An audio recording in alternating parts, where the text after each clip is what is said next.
میں نے کہا جی یہاں میں اپنے والد صاحب کی بات کو ترجیح دوں گا، استاذ جی آپ کا مشورہ پھر کبھی مانوں گا انشاءاللہ۔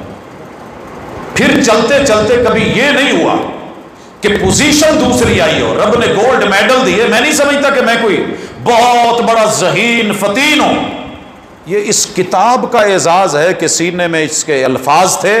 اللہ تعالیٰ ایسے رحمت کرتا تھا کہ مقابلے میں دوسرے نمبر پہ آنے والا اسٹوڈنٹ یونیورسٹی میں ریگولر پڑھنے والا، ہم پرائیویٹ، اور کیا ہوتا تھا، چیلنج ہوتا تھا کہ پرائیویٹ کو کبھی بھی پہلا نمبر نہیں دیا جا سکتا۔ یونیورسٹی کے منہ کے اوپر تھپڑ ہے، اربوں کا بجٹ ہے، اور باہر سے شخص آ کے پڑھ کے جو ہے وہ ٹاپر ہو جائے، یہ ہو کیسے سکتا ہے؟ لیکن رب کا کرم اور اللہ کا احسان کہ ساری مشکلات کے باوجود 100 نمبر تک بھی کوئی دوسرے نمبر پہ ساتھ نہیں تھا۔ تو اگر آپ اپنے بچوں کو